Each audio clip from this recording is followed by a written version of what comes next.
These undulating plains were known to the Aborigines as Jimba or good pastures, and for the first white settlers too, they presented a sight not easily forgotten.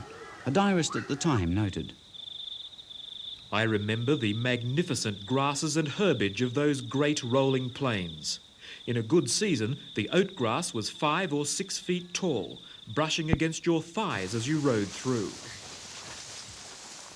the native grasses are gone, but good management has ensured Jimba's pastures will provide a natural bounty well into the 21st century.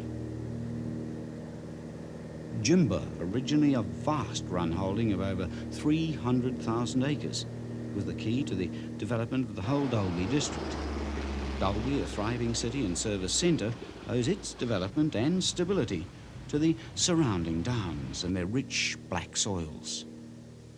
Magnificent Jimba House today stands as testament to the various families who ran Jimba Station and the impact they had on this prosperous area of the Northern Downs. The forerunner of today's stately home was a Spartan slab hut put up at Jimba by the first white settler on the Downs, Henry Dennis, who took up a vast area of some 22 miles by 15 across for his employer, Richard Todd Scougal. Initially, Jimba carried 11,000 sheep and 700 cattle. The holding stretched from the Bunya Mountains on the east to the Condamine River, and from where Jandowae now stands in the north to the present site of Dalby. When the Bank of Australia crashed in the 1840s, so too did the fortunes of Jimba's first owner, Scougal, who sold the run to a Sydney man, Thomas Bell, for the sum of just £3,200 plus livestock and improvements. The Bells were to have a great and lasting impact on Jimba and its surrounding district. Over the next 70 years, father and son would make their marks as pastoralists, innovators and politicians. The wooden slab house at Jimba was destroyed by fire in 1867, and the Bell family built a new and more permanent residence of blue stone and cedar. The two-storied building took 3 years to finish. It stood the test of time and now serves as a staff quarters.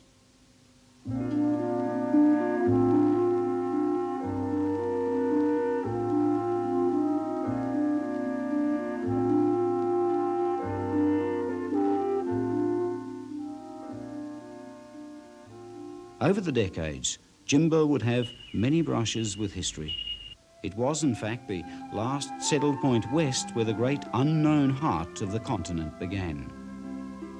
Ill-fated explorer Dr. Ludwig Leichhardt used Jimba as his setting out point on his Port Essington expedition. Leichhardt received considerable assistance from Henry Dennis, who was still managing Jimba for the Bells. Dennis tried to persuade Leichhardt to give up his expedition, for he was no bushman, but to no avail, and, in Leichhardt's own words, "After completing arrangements in which Mr. Bell kindly assisted, we left Jimba and launched buoyant with hope into the wilderness."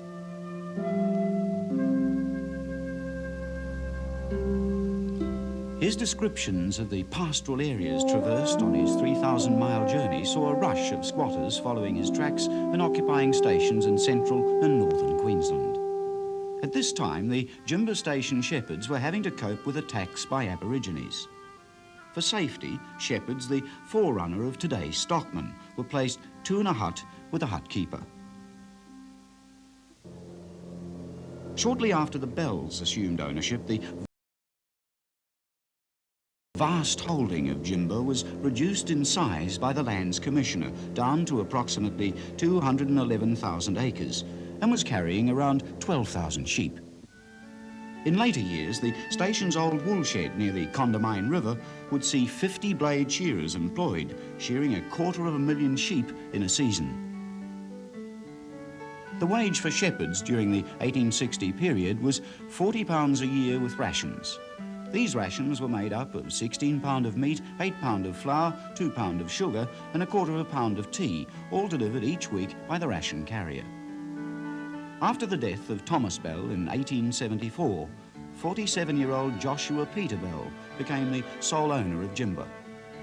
Joshua Peterbell would carve out his own greatness, and his and Jimba's name will always be identified with the early history of Queensland.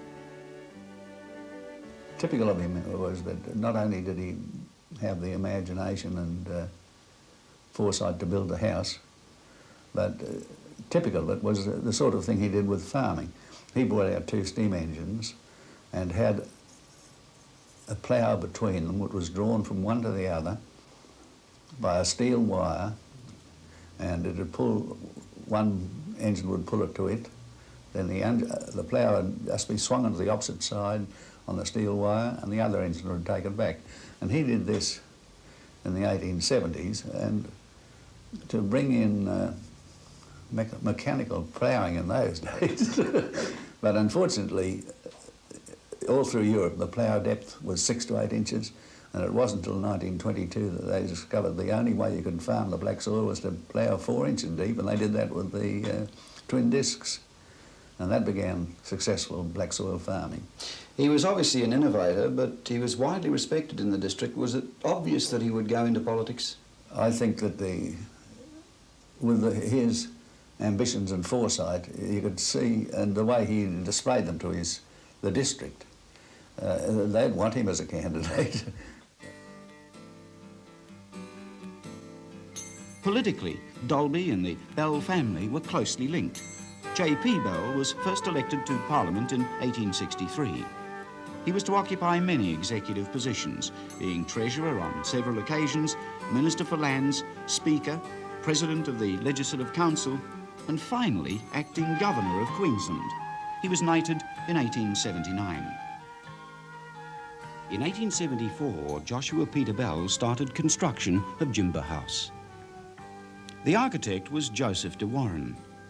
The design would see a lofty and handsome sandstone mansion of 2 stories result from a 2-year building program which, at its peak, saw 200 men working. The cedar, lovingly worked and installed throughout, came from the Bunya Mountains rainforest.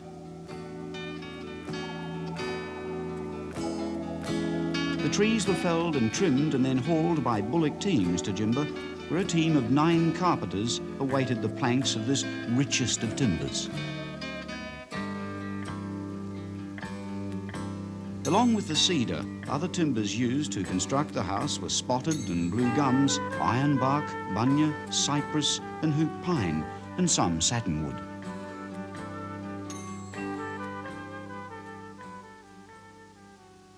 The stone and sand came from a quarry about 6 miles from the house.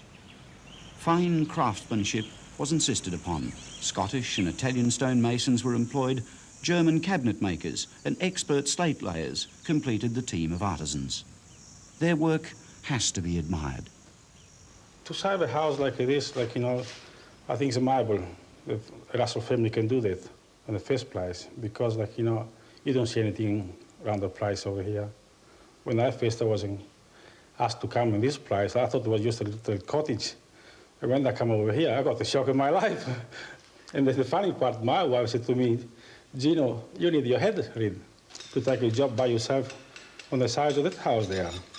Now that you've regrouted and repointed, how long will it stand the test of time now before this job has to be redone again? Put this way, if she stood up 100 years, the way they was no cement, was no pure line and everything else, I would say more than 100 years. She'll More be still than another here. 100 years? Oh, yes, she'll still be here, yeah. While the railway had reached Dalby in 1877 and that settlement was taking on a permanency, Jimba House was at the time described as the Mecca of civilization on the Darling Downs. By then there was quite a little township at Aitchen Homestead, a church, school, butcher and blacksmith shops, and even a general store. Of course, the station hands had to be housed and separate accommodation was provided for married couples. Travellers and swagmen were given lodgings at Jimba, where, if need be, and thanks to the generosity of the Bells, the itinerants could also draw free rations if they needed them. With this house and his open, fair-minded approach to all, Sir Joshua Peterbell was able to prove that a man could maintain a high standard of living in the country, and at the same time contribute in no small way to the cultural and administrative life of the community. Bell even arranged for a travelling circus to come and play at Jimba, and for weeks afterwards the Aborigines were seen to be mimicking the tumbling acts. When Jimba was built, they had gas supply from their own coal.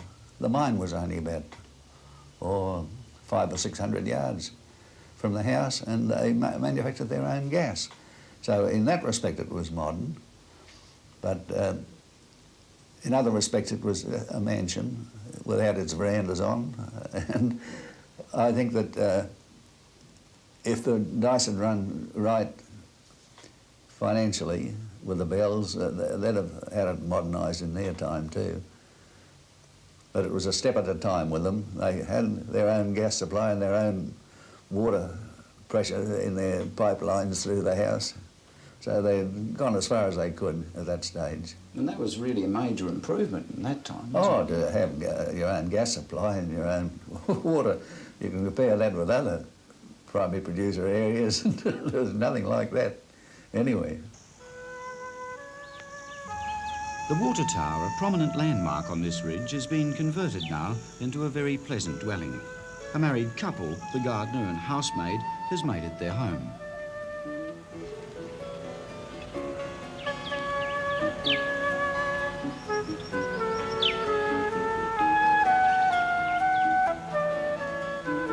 There's also Leichhardt Cottage, lovingly restored and resembling a piece of old England nestled on the Darling Downs.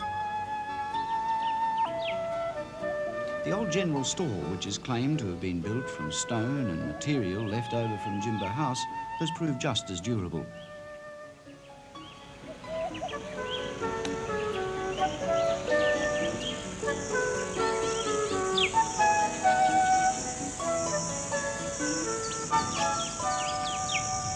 Sir Joshua Peter Bell certainly had flair. In one election campaign, he engaged 4 hotels in Dalby and provided free drinks for each of his political meetings, and most importantly, on polling day. If the electorate needed any further reminding it needed Sir Joshua in State Parliament, then the spectacle of the Jimba 4 in hand with Mrs. Bell, escorted by 60 men, employees of Jimba Station, riding 2 abreast with ribboned armbands and in the Bell colours of cerise and white into town to vote, was a masterstroke. In the true Queensland mould, Sir Joshua revelled in being a sportsman. Racing was his passion. Imported mares from England ensured the success and prominence of his stud. Jimba even had its own racetrack, and Bell's horses would win every race of importance in the Queensland racing calendar, including the Derby 4 years running. Bell loved horses. The stock horses and fine hacks bred on Jimba were in great demand. The most famous stock horse bred on the station was the horse Brisbane, sent to the capital for the Queensland Police and later selected by the Queensland Government as a present for King George V and sent over with his rider. The best of sires were imported for each stud. The draft horses, a fine type of Clydesdale, were magnificent. When Joshua Peter Bell received his knighthood and became President of the Legislative Council and Acting Governor, so great was the pride his employees felt, they uncoupled the horses from the 4 in hand and dragged him the last part of the journey home, themselves in triumph.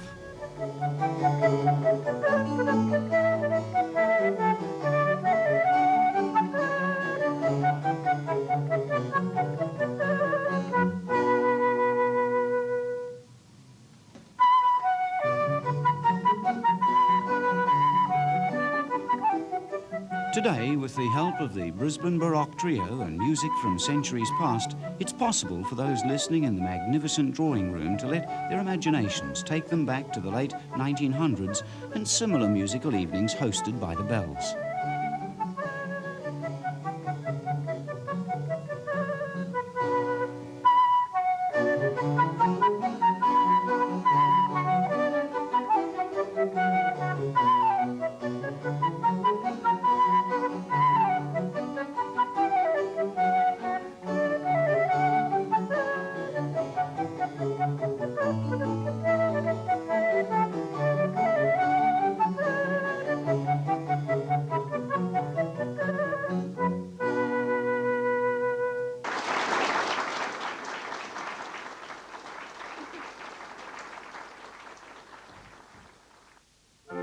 Sir Joshua Peterbell was one of the founders and original shareholders of the Queensland National Bank. In 1881, he merged his pastoral interests with those controlled by Sir Thomas McIlwraith and Smythe and formed the Darling Downs and Western Queensland Pastoral Company. Sir Thomas was then Queensland Premier. This merger marked the decline in the Bell fortunes, and there followed a series of disasters. The first was the death of Sir Joshua, who died suddenly in a cab in Brisbane in December 1881. He was 54. A memorial to him, built on the gentle slopes overlooking Jimba settlement, carries a simple but accurate inscription. His life was gentle, and the elements so mixed in him that nature might stand up and say to all the world, this was a man. After Sir Joshua's death, Lady Bell battled a financial crisis. There was a major bank crash, and the Bells were caught up. They evidently had considerable loans from the National, and when the bank collapsed, well, everything just went flat. Not only there, but throughout Queensland there was a major problem. And they were caught up in it, and they had plenty of friends in the same boat, and it was a shame to see it happen, but they couldn't do anything about it, and it just was a folding up of what had been a progressive and well-looked-after property. Lady Bell then travelled to London and spent 7 years in the United Kingdom overseeing her children's education. She returned in 1889 and lived again at Jimba, a sad and lonely person looking back on what once had been.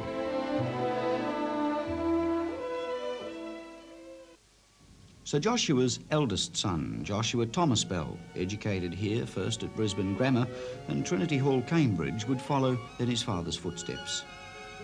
After legal training, politics called him. For some years he was private secretary to Sir Samuel Griffith. He was elected member for Dalby in 1893 and became Minister for Lands in 1903 and later Speaker of the Legislative Assembly. In this portfolio, he instituted land reforms and expansion of the rail network in the Dalby district, which revitalised the area generally. Joey Bell, as he was known universally, died in 1911, followed by his mother Lady Bell a scant 3 years later. At the time of her death, Lady Bell was living in Brisbane in circumstances far removed from the halcyon days of Jimba at its zenith. In 1912, the bank had sold first the contents of Jimba, then the house, and a mere 5,800 acres of land from the vast original holding. The clearing sale attracted a large crowd who realised the value of the furniture and appointments of the house. Only a few of the Bell's personal possessions were spared. Ornately carved furniture made from Bunya Mountain cedar, silverware, all went under the hammer. An ignominious way to end 68 years of Bell family history. In summing up the mood at auction, the Dalby Herald finished its account with poetic verse. Gloom is upon thy lonely hearth, O silent house, once filled with mirth. Sorrow is the breezy sound of tall trees whispering round. The shadow of departed hours hangs dimly upon thine early flowers. Even in the sunshine seems to brood something more deep than solitude.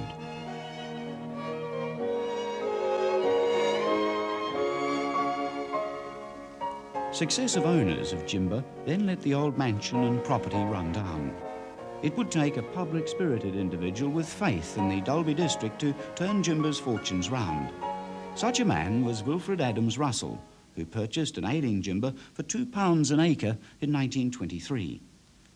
The sight which greeted Russell was sad and depressing. The garden, once the pride of the countryside, was just a wilderness of tangled growth. The whole house had fallen into an extreme state of disrepair. The last man to look at this property before my father-in-law bought it said that if he did buy it, he would get some sticks of dynamite and blow up the main house and use the rubble for road building. So that would give some indication of how very broken down and unattractive it was. Fortunately, he decided not to buy the property, and my father-in-law saw it and was fired with this idea of doing it up. But when he came here, he was faced with the situation of no light, no water, no furniture, no garden and no kitchen. The ceilings were mainly lying on the floor and the birds and the bats lived in the place. Skilled men were put to work on a costly renovation. The ruined original homestead at the rear of the house was reconstructed and the top story taken off. Suitable furniture in keeping with the architecture of the building again filled the rooms of the main house.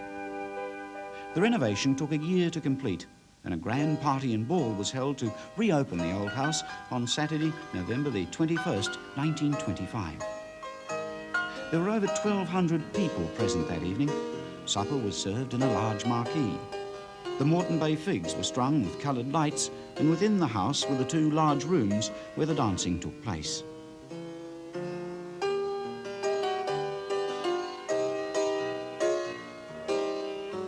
The gathering at Jimba those 6 decades back would have been similar to this gala occasion. Then, as now, Jimba acted as a magnet. The description of the time said, it had become apparent that all roads in the district led to Jimba. Cars, wagons, sulkies, motorbuses and lorries were making for the famous spot in every direction.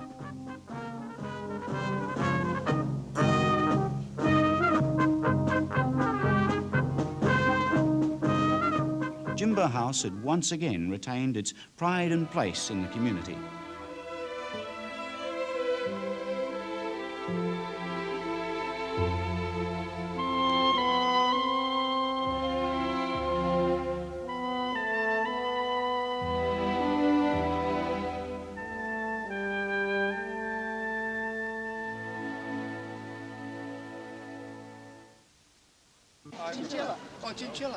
The Russell family, like the Bells before them, have kept up firm political links. Both families have been strong advocates for the Downs and the pastoralists. Both also championed the little man, the shopkeepers and the tradespeople too. Their philosophy was and is conservative, with a strong dose of self-help and pride in the rights of the individual to succeed unfettered on his or her merits and plain hard work. Charles Russell was a member of the State House and also a member of the Federal House, and we both got into Parliament the same day, the same year, in 1947. And so I have known the Russell family for a long time. I've respected them very greatly. Mrs. Russell, at the moment, Mrs. Hilary Russell, is a person that I admire immensely. She maintains the ideals and the objectives that so many of us have and hold. For that I respect her. And David and his brother, they will also play a very important role in the history of the state. And David is an invaluable legal advisor to me. I speak to him regularly on the problems that beset me as Premier. And so in these various ways, in the area of rural activity, with cattle, with agriculture, farming, the Russell family too have played a vital role and contribution to this part of the Downs and to the state particularly. In the late 1920s, Dalby and its district were in decline. W.A. Russell knew what was needed. Demonstrating his faith in the land, he maintained the market value by purchasing the blocks of any settler on the plain who wanted to sell. He pleaded the case for these settlers fighting to have their rents reduced. He bought land in Dalby and put up a fine brick hotel and several shops and offices. The morale of Dalby and its businessmen was boosted, and the bustling centre has never looked back. W.A. Russell was a benefactor in the true sense of the word. He purchased 1,200 acres of the finest portion of the Bunya Mountains that immediately gifted the area to the Wombo Shire Council. One condition only was laid down. No one was ever to be charged to enter what is known as Russell Park. Russell was elected to Parliament as an independent in 1926, and he oversaw the most comprehensive relief measures afforded to settlers of Jimba during his term as member for Dalby. Russell had an open, inquiring mind, a man who prided himself on innovation. In 1921, at Dalmally, he collaborated with scientists trying to solve the blowfly problem in sheep. With the West in the throes of a severe drought in 1926, and where ageastment areas, veritable oases in the sun-baked plain, were few and far between, Russell hit upon a revolutionary idea. He built special pens atop lorries and drove the sheep to feed areas. So the motorised cartage of livestock was born, pioneered by Russell, the pastoralist and politician.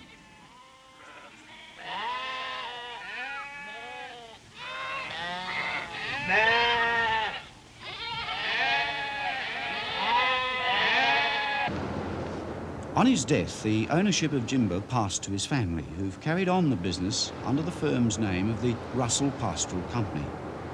The company now oversees properties in Queensland and New South Wales, from Blackhall in the north to Burke on the Darling River. Under the company, Jimber would become a prosperous grain and cattle property. The stud cattle feeding on Jimber's acres saw historian Arnold Williams pen these verses. We are bullocks from Jimber, we're reared in the timber, but down on the plain is where we fatten so. The bulls on the hills of the Burnett and Bunyas are proud of our colour, our size and our numbers.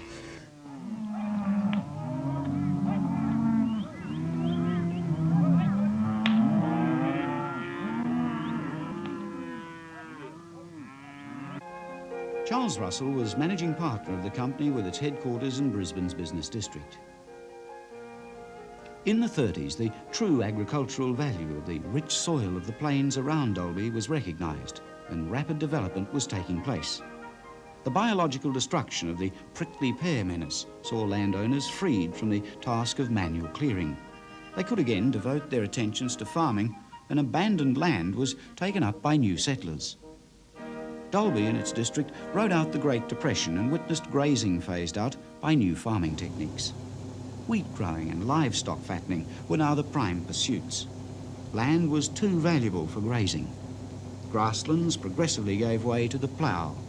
Deep soil cultivation abandoned in favour of shallower, dry farming methods, and tractors replaced horse and bullock teams. The offloading of the first old steam-driven Clayton and Shuttleworth tractor those many years ago in 1912 startled Dalby. It was a 10-ton steam-hissing monster, and the fuel-driven tractors of the 30s would have seemed space-age inventions by today's standards. The arrival of the tractors made farming these plains profitable. The advent of lighter tractors meant grain crops could be successfully sown and harvested. At Jimber House too, the ongoing work of restoration was directed by Charles Russell. My husband Charles was always an innovator, and in 1950 he decided to build a swimming pool here, which was rather unusual in those days, but it has proved a wonderful amenity for the children of the district, who are allowed to swim in it at any time. Then in 1961 he imported the first harvestors into Australia. We have 4 here now and 4 out west on a property at Burke. And shortly after that, he imported the first aquadial system, which is an automatic watering system for the garden, and it has been an absolute godsend. Over the years, we have tried to do, as much as we could, restoration work, not only on Jimber House itself, but on the stone flats, the building we call Leichhardt, the Bluestone building, and also the water tower. Restoration as we could afford it and as we could find the skilled tradesmen to do it. It was the Wombo Shire and local government which first drew on his talent. He persuaded the Shire to take advantage of cheap loan monies to construct new roads to further open up the Dalby district. As a result, the Wombo Shire can now boast one of the best all-weather road networks of any region in Queensland. The onset of World War II, and Charles Russell spent 4 years with the RAAF. His love of flying was an interest he carried with him for life. He loved flying, and he found it a great help to him, really, in his work of supervising family properties scattered over quite a wide area. But of course it started with him buying his first plane in 1938. It was created and sent out. Then he learned to fly, and then the war came, and after a while they took the aircraft and then they took him, and he was then an instructor in the Empire Air Training Scheme for about 4 years while he was in the Air Force. And then after he left, he bought the plane back again. And after that, he had a succession of aircraft. He had at one time a Targamoth, in which he taught various people to fly. And then over the years, we always had a Beechcraft.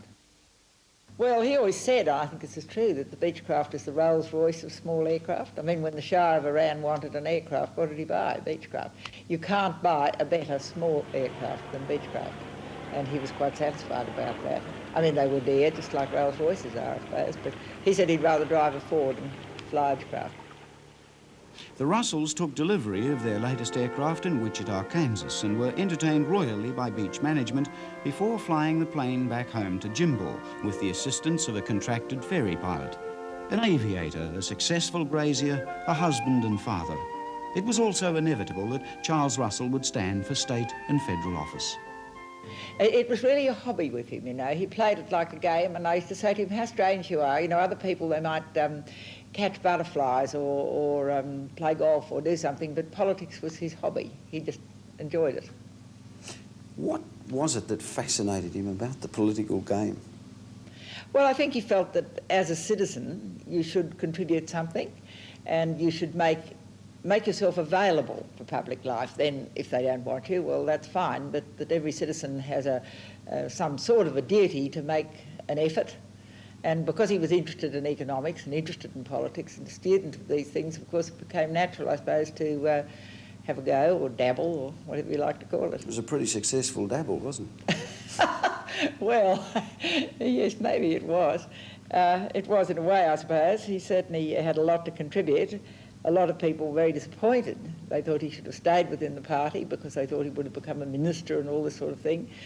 But he just felt that when you stand as a party for politics, you put your policy forward to the public and you are elected. If you are elected, you're elected on that policy, and you should go ahead and do the things you promised to do. And if it's unpopular and if you're thrown out, well, that's just too bad. But you should always go ahead and do the things on which you were elected to try to do them. He wasn't a pragmatist. He wasn't one that would back down. He had firm ideals, didn't he? Yes, of course, he used to say to me sometimes, the children were little then, and he said, well, if I was like some of them and I didn't have any other income, perhaps I couldn't afford to be independent. I mean, but it didn't matter to him whether he was in Parliament or not, and that was something a lot of people couldn't understand him going in for it. They said he's got to be mad, he doesn't need the money. And it never occurred to them that you would do it for any other reason than the money.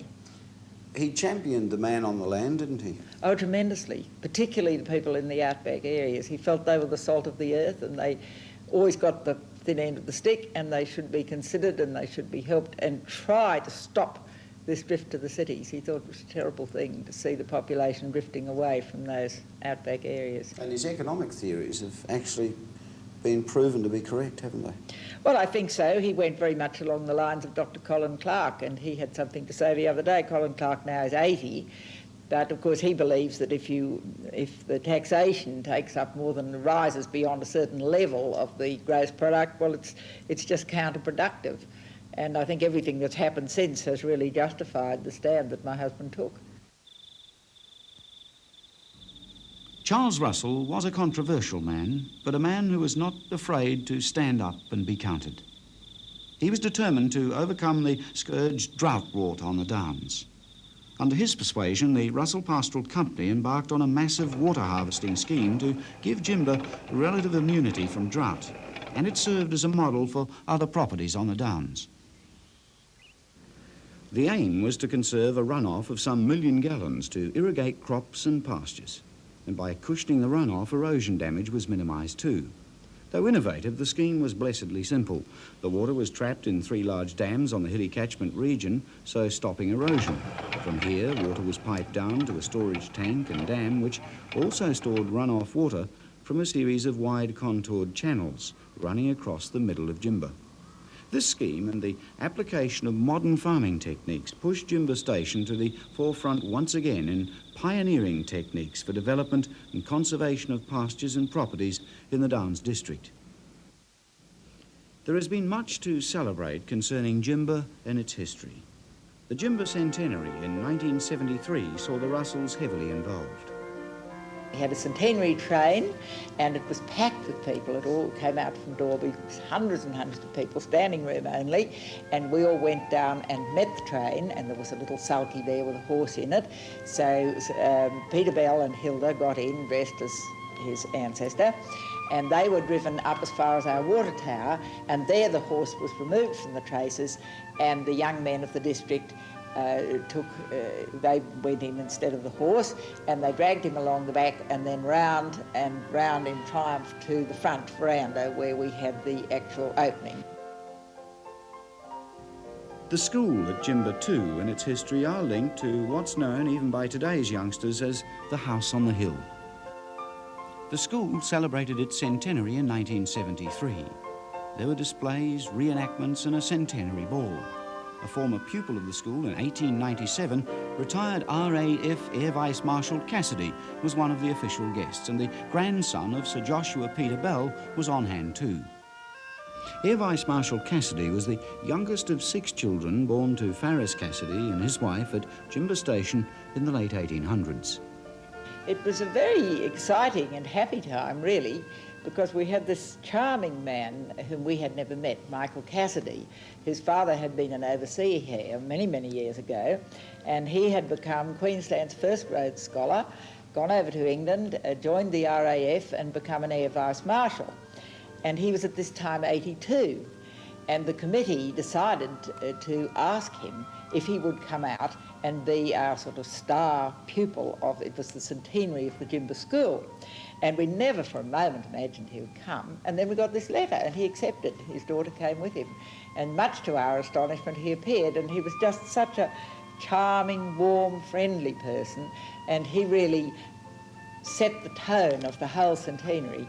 The whole district joined in. It was an immense success. We think there were 3,000 or 4,000 people. We don't know the exact number. But people came from far and near, and it really was a great success. Improvements to Jimba through the 50s, 60s and 70s were ongoing under the watchful eye of Charles Russell. Jimba was one of the first properties to adopt bulk handling of wheat. A driverless tractor was even tried out. The ambitious irrigation scheme was partially replaced by a feedlot system and electrically pumped bore water. Russell's determination to make Jimba drought-free was realised. Continued improvements to Jimba House and the other Jimba buildings were carried out.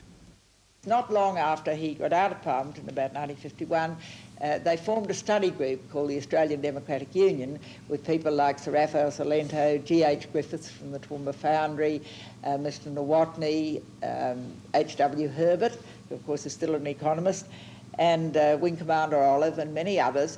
And they got a lot of fun out of this, and also they felt they were performing a useful function. And the interesting thing is, I've just been looking at the booklet, it really hasn't dated at all. And from his study on the second floor, Charles Russell vigorously pursued his political ideals. I feel that it is necessary at the outset to explain why I am still not attached to a political party.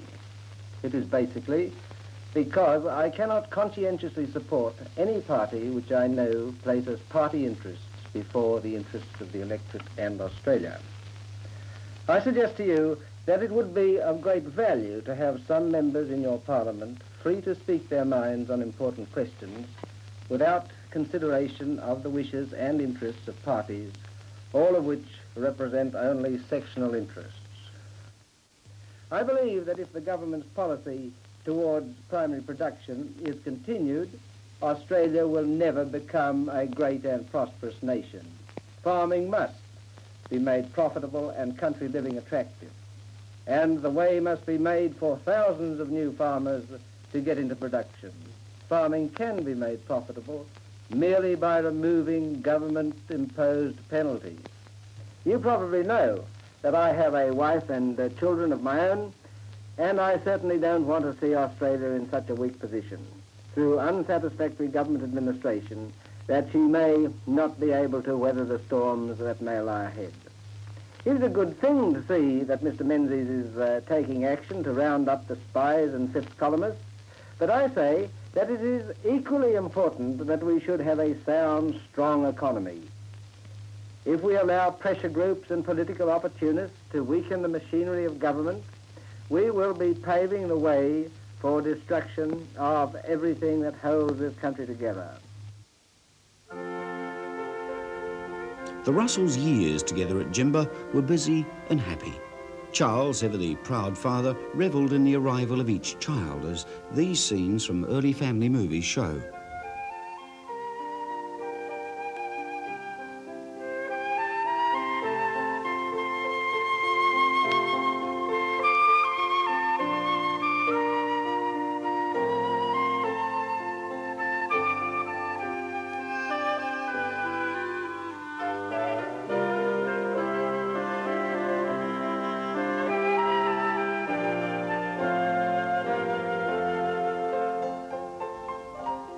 Today, the first of a new generation with roots based on Jimba is maturing fast.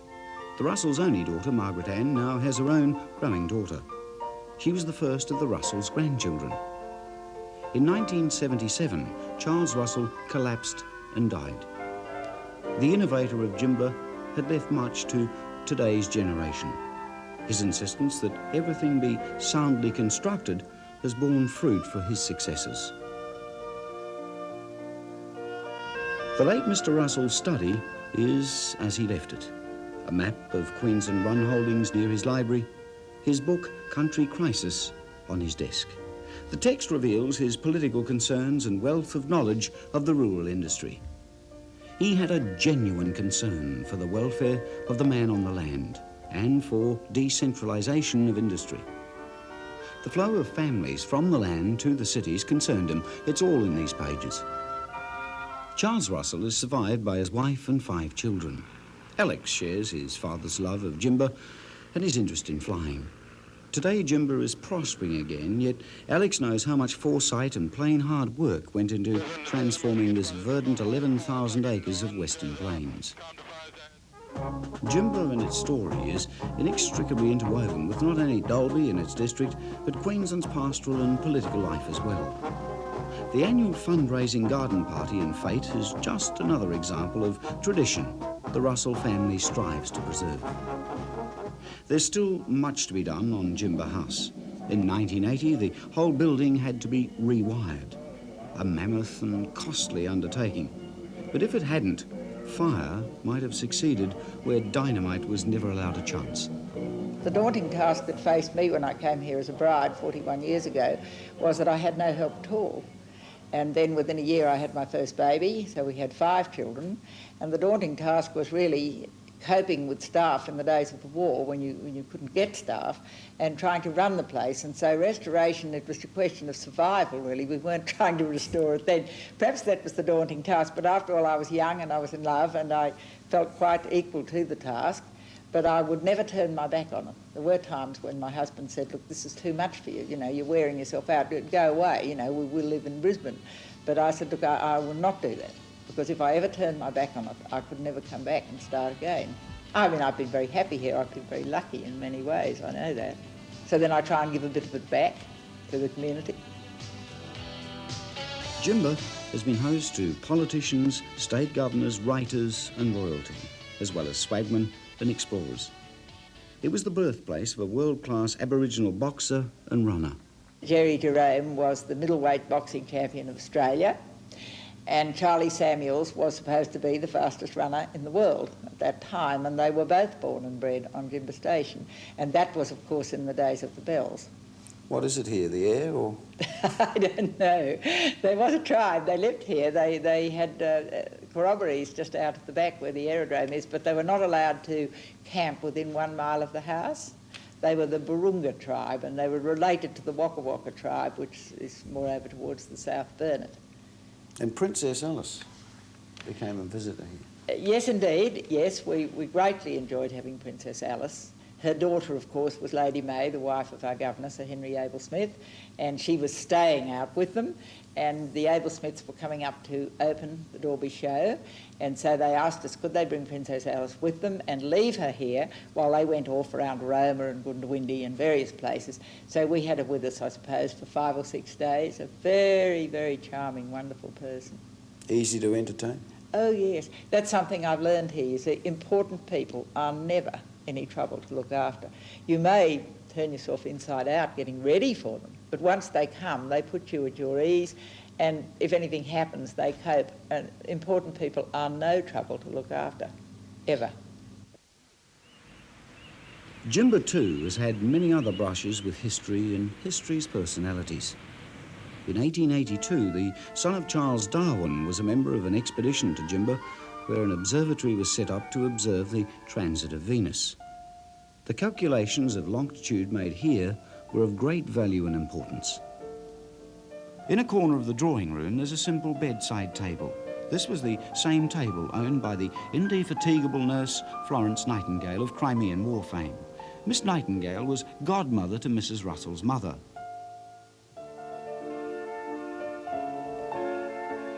The impact of this great house and those who have guided its destinies has been widespread and remarkable. In recent times, other nations and people have wondered at this great Australian colonial mansion, having been introduced to it via the television series Return to Eden, filmed on location here. I suppose the important thing is that the person who lives in it, or the people, that they love it and look after it. And if there's no one in your own family to do that, and I think there is in my family now, but I mean if there were not in the future, I suppose the important thing is that somebody loves it and somebody looks after it.